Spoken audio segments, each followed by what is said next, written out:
Hello, hello, beautiful people.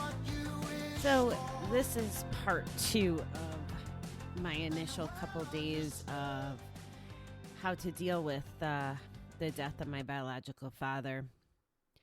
I thought it was best to separate it because I'm getting some feedback about when the episodes are so long. I hope that you listen to part 1, which was the last episode, so that this makes a little more sense than just starting with Monday on of the adventure of that particular week. So here goes the conclusion of my coping the best I could. And yeah, here goes. I leave off waiting in the waiting room of the center, waiting for my counselor after a nice snowy ice. And it was weird. I really didn't know what to do with myself in the waiting room. I could have checked work email or, listen to music or whatever, or there's some cool challenges I'm doing right now. And instead, I watched more church on my phone. And I guess I want to focus on church and spirituality and all that fun stuff in November when we do step 11. But I'm not a church person per se. So there's some significance to me going, and I still don't know. I know about as much about where I'm going to land with church and God as I do about my relationship with alcohol.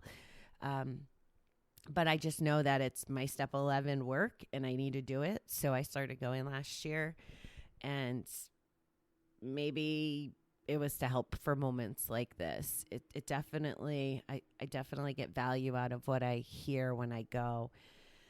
Anyway, so then I go in to see Miss Carla, and at this point I did text Tara and said, hey, do you want to meet at lunch? Because my other coping mechanism on Sunday was ice cream. I left the house to go get ice cream. My friends from my Asia trip will probably laugh because that was, one of my favorite meals over there. I could get ice cream 2-3 times a day with the boys whenever possible. So again, very conscious decision. Okay, I know I'm going out to get ice cream, and I know that sugar is not ideal, but you know what's even more not ideal? Getting drunk. So, or gambling, or whatever bad things I could have got myself into. So that was all I ate on Sunday. So I reached out to Tara and I said, hey, do you want to meet me at Red Lobster, which was in the middle of, going from counseling to group, because I had strategized I was going to both things, and I knew I had to do, again, the same things I would preach to anybody else to do. So I spent time with Carla, and Carla was, amazing as always. And we talked through a lot, and, I don't know that I left feeling, instant better, but she kind of let me off the hook a little on some things. She, followed up and gave me some resources on some other things, just normal, amazing Carla stuff. And then I went over to meet Tara for lunch, and it was a good distraction. I got to talk to her about the trip, and we talked about Bob a little bit, but the idea was to distract myself and to use, again, another coping mechanism of my friends, and, I have support. And as much as I love Tara, we don't get real deep, we don't get real mushy. So I knew it would be lighthearted, and I knew that was part of what I needed. So we finished up. We probably sat there a couple hours, and one of her and my favorite thing to do is to get ice cream and fried cheesecake. But she goes, now you got me thinking about ice cream, because I had mentioned it somewhere. And we went and got ice cream. It was my first time going to Menchie's. And that was good. And then it was time for group. And, I really, in my mind, did not want to make group about me. I wanted to go. I wanted to listen. I wanted to laugh. I wanted to feel good. And we have a relatively new member. Actually, yesterday was his 30 days. And I'll tell you, I met this man I've only been home a week and a half. So maybe 3 meetings in person, 4 at best. But he is just doing it. Like he's at groups listening, and he's offering very mindful feedback. He's just, I'm so proud of him, but he ends up saying something in reference to my situation. And of course, it was all downhill from there. So the counselor's like, okay, we can make tonight a process group. And I guess the universe decided that's what I needed. So that's what we did.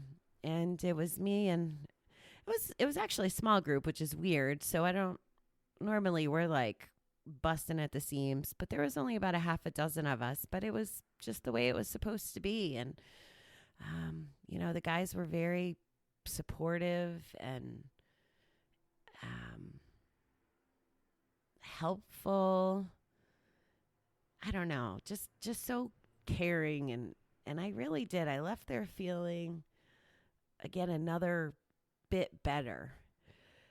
And I know I may have already said this, but the part of the point of why I'm sharing this with you is because it would have been so much easier to hide in my bed, to go for a drink, to go to the casino behind my house. It would have been so much easier. But I had to push myself through what I believe are the strategies to recovery.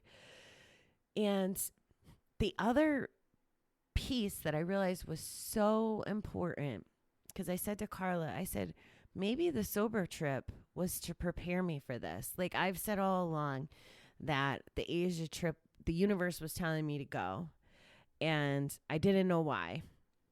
I had different ideas of what it could be, but it didn't turn out to be any of those things. So now I'm wondering, was it to prepare me for this?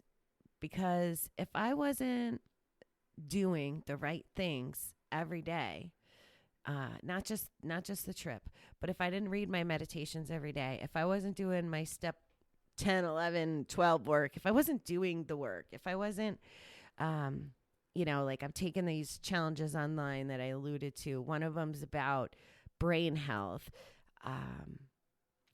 Another one's about manifestation. And, like I'm always exploring things and learning things and working on myself. And if I wasn't doing that all along, I don't know that I would be prepared to do this without using coping mechanisms that would have been harmful to me. So today, here I am. I come home from group. I know what I did. I went to bed, and I pretty much slept until I think 9 o'clock this morning. Like I did a couple of my little couch bed moves that I do, but essentially I think I was in bed for most of 12 hours. And I got up, and I thought I would keep myself busy by paying bills, and that turned out to be way more depressing than I expected. But that's another story. And I kept when I was with Carly yesterday, she told me I can have because I told her, I said, I just want to stay in bed. And she said, well, you can have a take to bed day. And she explained to me what her interpretation of a take to bed day was, which is you could do whatever you want in bed. Like if you want to sleep, if you want to watch TV, if you want to meditate, if you want to eat ice cream, you could do any of those things in bed. And phones off. So that's pretty much what I did. I shut my phones off for most of today. I did pay my bills and got myself prepared for work physically, made lunch. And again, I don't want to be a shit show in the morning. I really need to go back to work as much as, I don't know if I'm ready, to be honest. I know I feel much better today than yesterday. Good old recovery one day at a time. And I guess it'll get better every day from here on out if I keep doing what I'm supposed to be doing. So that's been my last, 48 hours, 72 hours, however, from Saturday till Tuesday. And I'll be okay. I know I'll be okay. I don't know what comes next. I haven't heard back from the cousin about how we're going to proceed. We agree that we should cremate him. And we have some ideas about, where to spread his ashes. And, the last couple days, part of why I tried to not be on the phone constantly was some of the posts from different family members. There's a lot out there. People are saying things, mindful things, kind things. And it's so evident that Bob was sick. That was the part I was learning through my recovery journey. I don't want to be a hypocrite. If I truly believe, and I do, that addiction is no different. I mean, it's different, but no different from a control perspective as cancer or diabetes or whatever. If I truly believe that, then I need to act accordingly. And that's where I was getting closer to some relief from this relationship with Bob. He was the sick man. It doesn't let him off the hook, and it doesn't excuse his behavior, but it frames it in a way that made it so that most of the resentment, all of the resentment at this point, the resentment and the hate and all that stuff is gone now. Because I can't control other people, but I wouldn't want people feeling that way about me. It's not the life I want to live. I want to make right my wrongs.